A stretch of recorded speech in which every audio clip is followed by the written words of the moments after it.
Students, good morning to all of you. एक बार फिर से आप सबका आपके ऑनलाइन क्लास में स्वागत है। आज हम अपनी इंग्लिश ग्रामर की बुक से जो पार्ट्स ऑफ स्पीच का आगे का चैप्टर है द वर्ब, उसके बारे में अध्ययन करते हैं।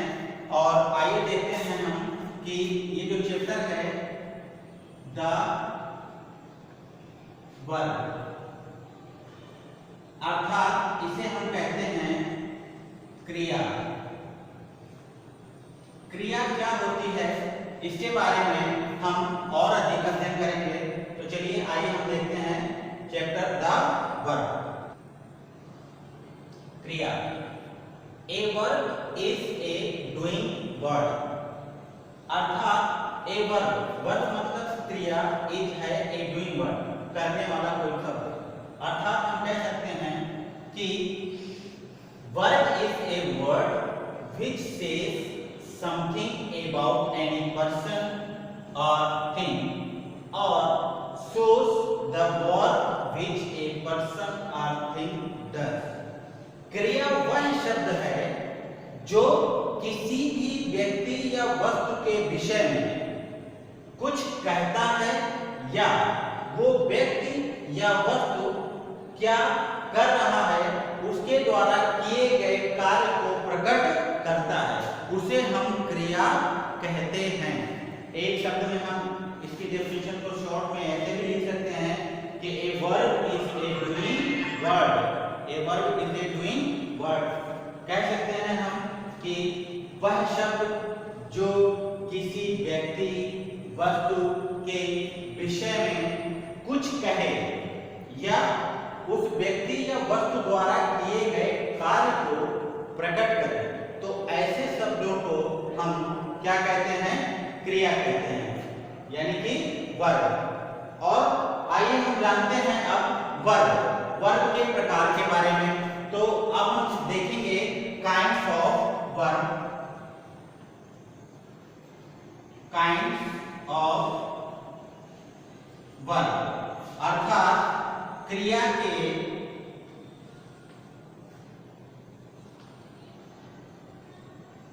प्रकार। प्यारे बच्चों, क्रिया मुख्यतः 4 प्रकार की होती है। There are 4 kinds of verb. There are 4 kinds of verb. Number 1 transitive verb.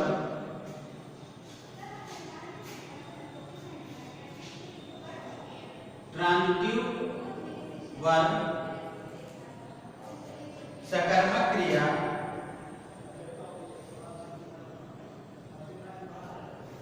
सकर्मक क्रिया। Number 2 intransitive verb.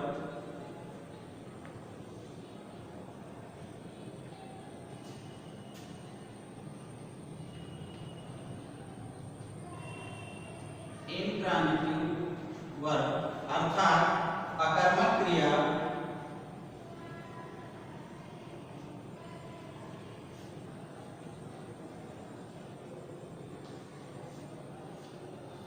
नंबर 3 है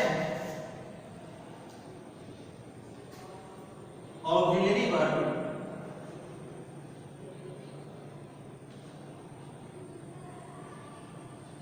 ऑक्सिलरी या इसी को हम बोलते हैं हेल्पिंग वर्ब। ऑक्सिलरी या हेल्पिंग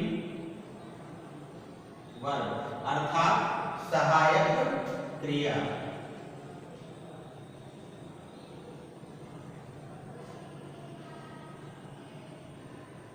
सहायक क्रिया। और चौथा है आपका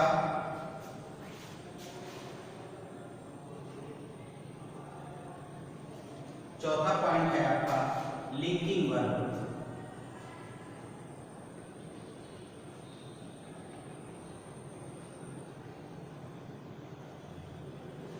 यानी कि संयोजक क्रिया।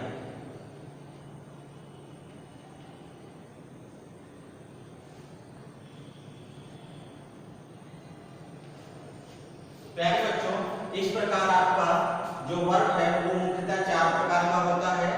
पहला ट्रांजिटिव वर्ब अर्थात सकर्मक क्रिया, दूसरा इंट्रांजिटिव वर्ब अर्थात अकर्मक क्रिया, और तीसरा ऑक्सिलरी या हेल्पिंग वर्ब अर्थात सहायक क्रिया, और चौथा है लिंकिंग वर्ब अर्थात संयोजक क्रिया। अब हम इन सभी के बारे में एक एक करके आगे अध्ययन करते हैं। तो चलिए आइए देखते हैं आगे। ट्रांजिटिव वर्ब, जैसा कि मैंने आपको बताया था कि जो क्रिया है वो मुख्यतः 4 प्रकार की होती है। पहला जो टॉपिक है आपका उसमें ट्रांजिटिव वर्ब अर्थात सकर्मक क्रिया। सकर्मक क्रिया क्या होती है? जब हमारे क्रिया को काम या उसके अर्थ को पूर्ण करने के लिए किसी ऑब्जेक्ट की आवश्यकता होती है तो उसे हम सकर्मक क्रिया अर्थात ट्रांजिटिव वर्ब कहते हैं। हम ये कह सकते हैं ऐसी क्रियाएं जिनको अपना अर्थ पूरा करने के लिए कर्म अर्थात ऑब्जेक्ट की आवश्यकता होती है, वो क्रियाएं सकर्मक क्रियाएं कहलाती हैं। कैसे? आइए कुछ उदाहरण के माध्यम से हम इसको और क्लियर करते हैं।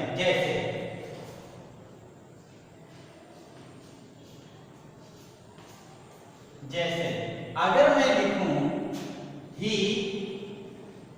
स्लीप्स,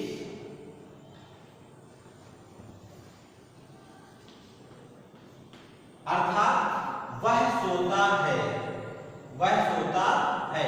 अब यहां पर आप देखिए ये जो स्लीप्स है ये वर्ब है आपका, लेकिन यहां पर ये अपना पूर्ण अर्थ दे रहा है।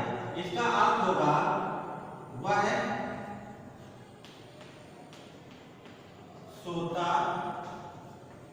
है, तो इसका यहां पर अर्थ पूर्ण हो रहा है, जबकि इस वर्ब को यहां पर अपना अर्थ पूर्ण करने के लिए किसी भी ऑब्जेक्ट की आवश्यकता नहीं है।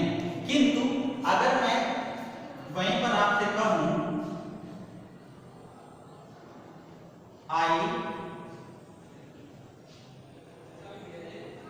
I learned my lesson, I learned my lesson, यहां पर देखिए जो आपका वर्ब है वो है लर्न और उसके बाद लिखा हुआ है my lesson। I learned का मतलब मैंने याद किया। क्या याद किया? my lesson, मेरा पाठ। तो यानी कि मैं कह सकता हूं मैंने अपना पाठ, मैंने अपना पाठ याद किया।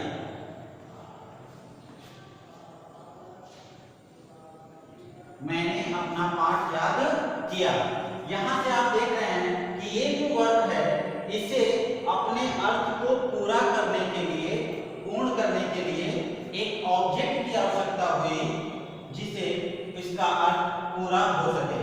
और इसीलिए जब ऐसी क्रियाओं को अपना अर्थ पूर्ण करने के लिए किसी ऑब्जेक्ट की आवश्यकता होती है तो वो क्रियाएं सदैव सकर्मक क्रिया कहलाती हैं। यानी कि मैंने अपना पाठ याद किया।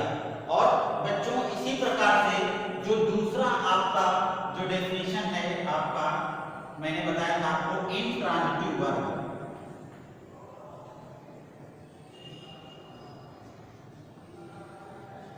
इंट्रांजिटिव वर्ब अर्थात अकर्मक क्रिया।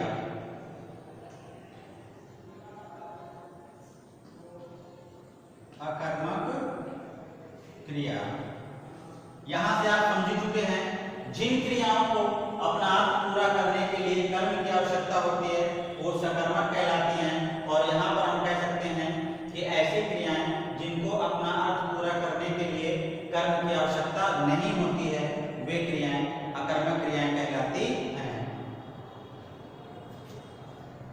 ऐसी क्रियाएं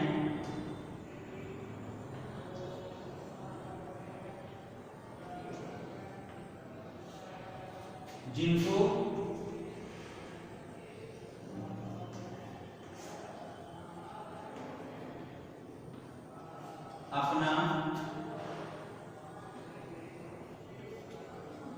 अर्थ पूरा करने के लिए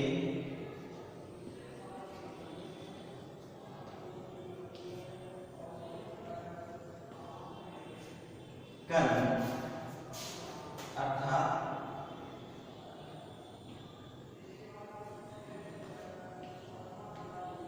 ऑब्जेक्ट की आवश्यकता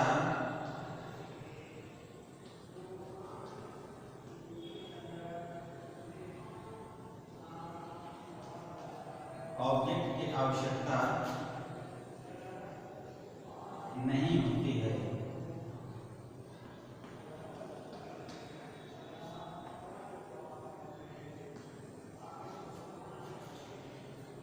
ऐसी क्रियाएं जिनको अपना अर्थ पूरा करने के लिए कर्म की आवश्यकता नहीं होती है, अकर्मक क्रिया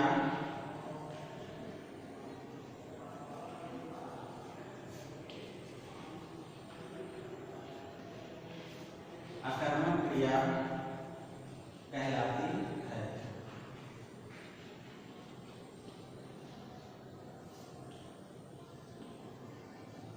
अकर्मक क्रिया कहलाती है। जैसा एक उदाहरण आपने ऊपर देखा, फिर हम बताते हैं आपको कुछ उदाहरण यहाँ पर। जैसे सी रन्स,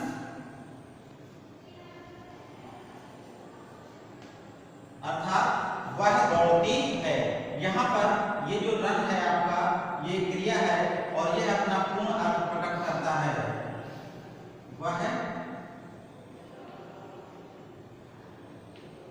दौड़ती है।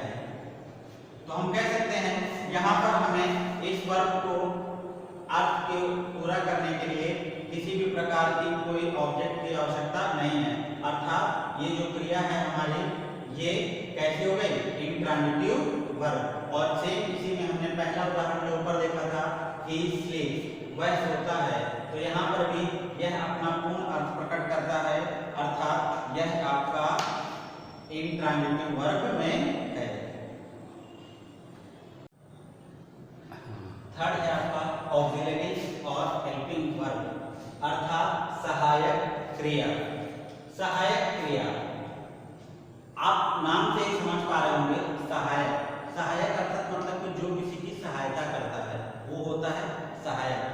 सहायक क्रिया वह क्रिया यानी कि टू बी की फॉर्म जो कि होता है आपका is am are verb verb had, वह क्रिया जो मेन वर्ब अर्थात मुख्य क्रिया के साथ प्रयुक्त होकर यानी उसके साथ आकर टेंस बनाने का कार्य करती है, उसे हम सहायक क्रिया कहते हैं या वह सहायक क्रिया कहलाती है। कैसे? आइए हम उदाहरण के माध्यम से इसको देखते हैं। जैसे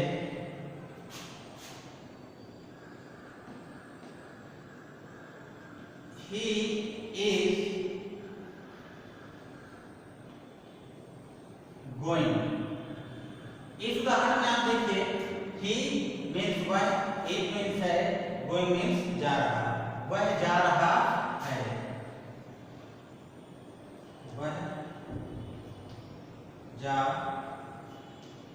रहा है। यहाँ पर जो आपका वर्ब है going और ये is, तो ये जो मुख्य क्रिया है यहाँ पर वो है आपकी going, और जो इच है आपका वो है वर्ब की टू बी फॉर्म, अर्थात is am are was verb had है और हैड आदि के रूप में। तो यहाँ पर ये जो टू बी की फॉर्म है, ये आपके मेन वर्ब के ठीक पहले आकर इसके अर्थ को कंप्लीट करने में इसकी मदद कर रही है।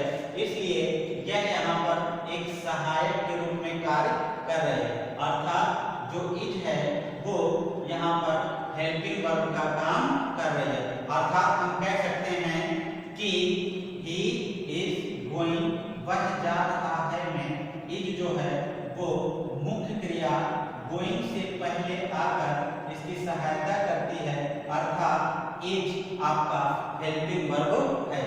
दूसरा एग्जांपल है आपका माय ब्रदर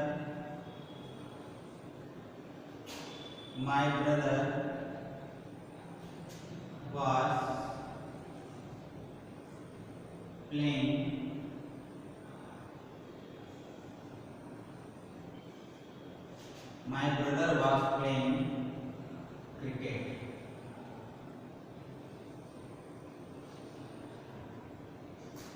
मेरा भाई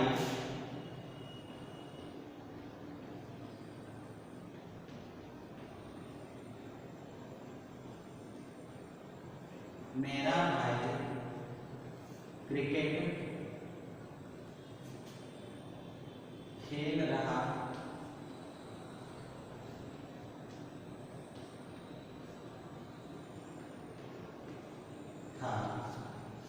मेरा भाई क्रिकेट खेल रहा था। इस उदाहरण में आप देखिए my brother was playing cricket. तो प्लेइंग मुख्य क्रिया आपका है प्लेइंग और इसके ठीक पहले आपका वर्ब टू बी की फॉर्म दिया हुआ है वाज, जो कि इसकी मदद कर रहा है या हम यूं कहें इसकी सहायता कर रहा है।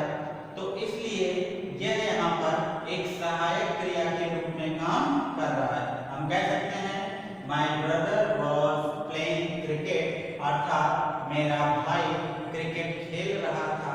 ये जो वाक्य है इसमें ये जो वाज है ये मुख्य क्रिया के ठीक पहले आकर इसके अर्थ को पूर्ण करने में इसकी सहायता कर रहा है, इसलिए ये वाज यहाँ पर सहायक क्रिया है। यानी कि हम कह सकते हैं ऐसी क्रियाएं जो मुख्य क्रिया के ठीक पहले आकर उनकी टेंस बनाने में मदद करती हैं या सहायता करती हैं, उन्हें हम सहायक क्रिया कहते हैं। आइए अब जो हमारा फोर्थ पॉइंट है वो है आपका लिंकिंग वर्ब। लिंकिंग वर्ब इसके बारे में हम जानते हैं, अर्थात संयोजक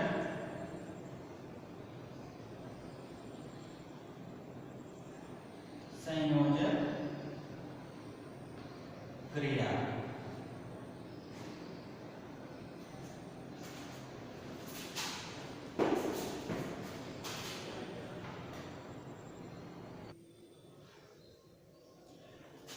अगला हमारा जो टॉपिक है लिंकिंग वर्ब अर्थात संयोजक क्रिया।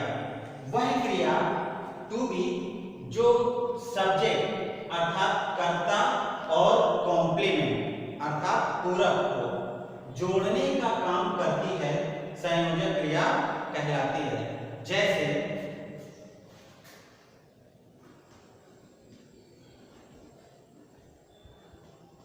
he is there, he is there, वह वहां है। इस उदाहरण में आप देख पा रहे हैं he is there। यदि हम इसकी हिंदी लिखेंगे तो लिखेंगे वह वहां है, वहां है या वहां पर है। बात देखिए he is there, वह वहां है। यहाँ आप देख पा रहे हैं कि ये जो is है आपका ये टू बी की फॉर्म है वर्ब की, और यहाँ पर ये जो उसके बाद लिखा हुआ है ये कोई वर्ब नहीं है, ये आपका अदर पार्ट्स ऑफ स्पीच के अंतर्गत आता है। तो ये जो ही है आपका ये यहाँ करता है सब्जेक्ट और ये आपका कॉम्प्लीमेंट है। ये जो इज है ये आपके कॉम्प्लीमेंट और आपके सब्जेक्ट को जोड़ने का काम कर रहा है, इसलिए ये जो इज यहाँ पर है ये आपका लिंकिंग वर्ब की तरह काम कर रहा है। जैसे एक और एग्जांपल मैं आपको बताता हूं,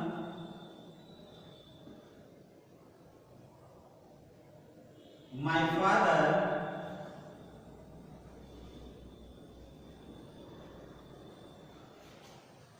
is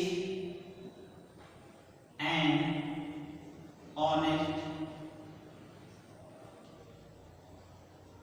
man, मेरे पिताजी ईमानदार व्यक्ति हैं।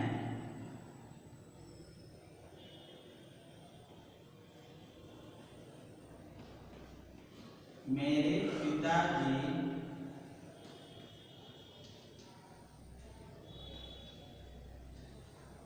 ईमानदार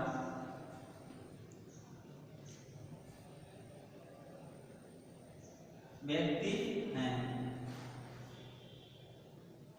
यहां पर आप देख पा रहे हैं कि ये जो इज है ये आपका वर्ब टू बी की तरह दिया हुआ है और my father is an honest man, और उसके बाद यहाँ पर आपको कोई भी वर्ब नहीं है, यानी कि जो सब्जेक्ट है आपका माय फादर और जो कॉम्प्लीमेंट है एन ऑनेस्ट मैन, इन दोनों को जो आपस में जोड़ने का काम कर रहा है वो है इज। तो इस प्रकार हम कह सकते हैं कि ये जो इज है वो आपका लिंकिंग वर्ब का काम कर रहा है, इसलिए हमने इसे लिंकिंग वर्ब कहा। और हम एक आपको बता सकते हैं एग्जांपल अगला, जो कि जैसे द काऊ वाज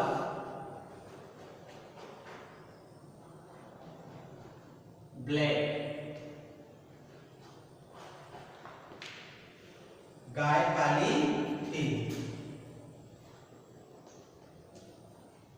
गाय काली थी। ठीक, यहां पर आप देख सकते हैं जो आपका वर्ब टू बी की फॉर्म है वो है वाज और काउ ये है आपका सब्जेक्ट, और ये जो ब्लैक है ये कॉम्प्लीमेंट की तरह यहां पर काम कर रहा है। इस कॉम्प्लीमेंट को और इस सब्जेक्ट को जो जोड़ने का काम किया वो आपके वाज ने किया, इसलिए हम कह सकते हैं ये जो आपका वाज है ये एक तरीके से आपका लिंकिंग वर्ब का काम कर रहा है। तो द काउ वाज ब्लैक, गाय काली थी में ये जो वाज है ये आपका संयोजक क्रिया है। इस प्रकार से आपका ये जो वर्ब के चारों प्रकार थे वो कंप्लीट होते हैं और इस तरह से आपका ये टॉपिक समाप्त होता है। वॉइस, आपका जो अगला टॉपिक है बेटा आपके बुक का वो है वॉइस, यानी कि वॉच। परिभाषा हम जानते हैं इसकी, पहले तो वॉइस क्या होता है। Voice is the form of verb that denotes it's relation with subject और ऑब्जेक्ट, अर्थात वॉच क्रिया का वह रूप है जो कर्ता या कर्म के साथ उसके संबंध को दर्शाता है, उसे हम बोलते हैं वॉइस। वॉइस आपका जो कह सकते हैं कि कर्ता या कर्म के साथ रिलेशन करता है वो आपका हो जाएगा वॉइस। जैसे he writes a letter, he writes a letter, वह एक पत्र लिखता है। यहां पर जो आपका करता है वो है he और a letter। अब ये करता क्या कर रहा है, इसके साथ जो संबंध आपका बता रहा है वो आपका कहलाता है वॉइस। जैसे he writes a letter, अर्थात वह पत्र लिखता है, तो ये यहाँ पर आपका एक तरीके से वॉइस है, यानी कि वॉच है। आपका जो वॉइस है वो दो प्रकार का होता है, ठीक है ना। काइंड्स ऑफ वॉइस हम लिख सकते हैं, काइंड्स ऑफ वॉइस। वॉच दो प्रकार के होते हैं, there are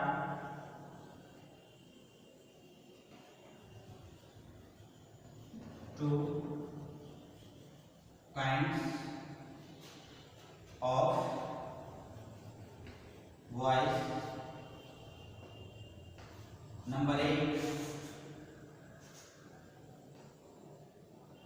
active voice,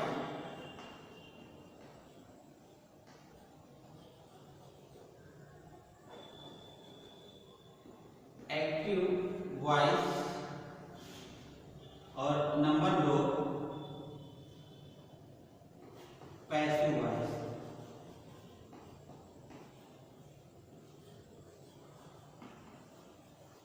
number 1 active voice और नंबर 2 पैसिव वॉइस।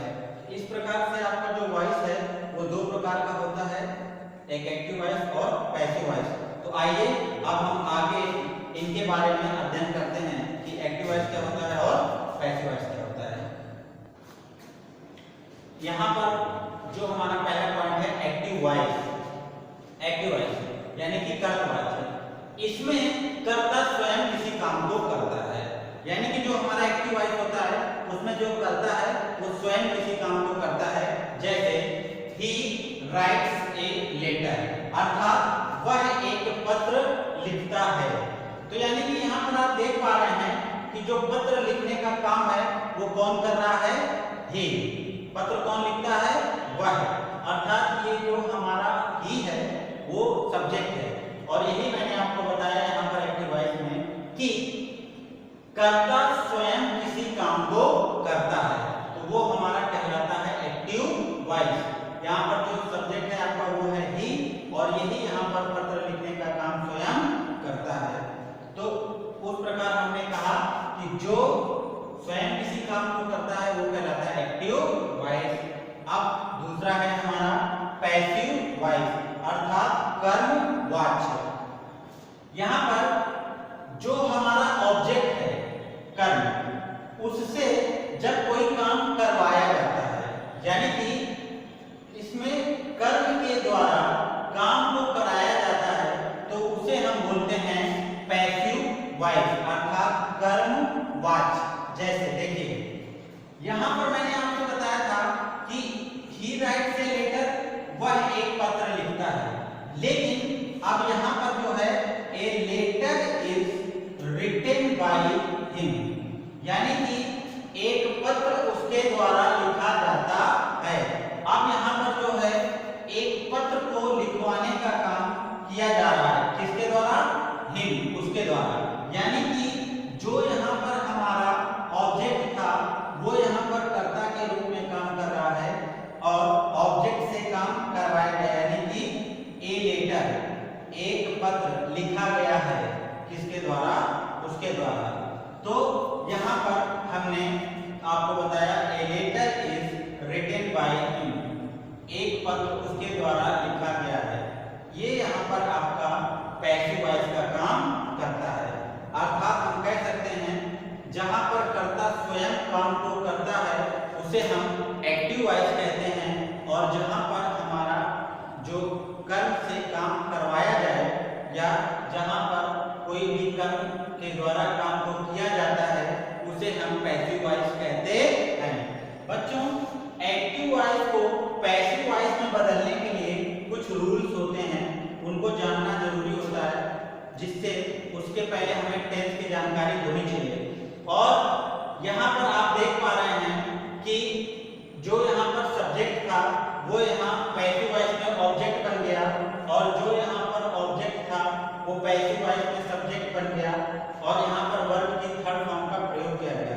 तो हम कह सकते हैं कि जब भी हम एक्टिव से पैसिव वॉइस में चेंजेस करते हैं तो सब्जेक्ट को ऑब्जेक्ट, ऑब्जेक्ट को सब्जेक्ट, और आवश्यकता अनुसार हेल्पिंग वर्ब के साथ सदैव क्रिया की थर्ड फॉर्म का प्रयोग करते हैं। तो इस प्रकार से प्यारे बच्चों आपका ये जो चैप्टर 4 था द वर्ब वो कंप्लीट होता है, और आप इसके बारे में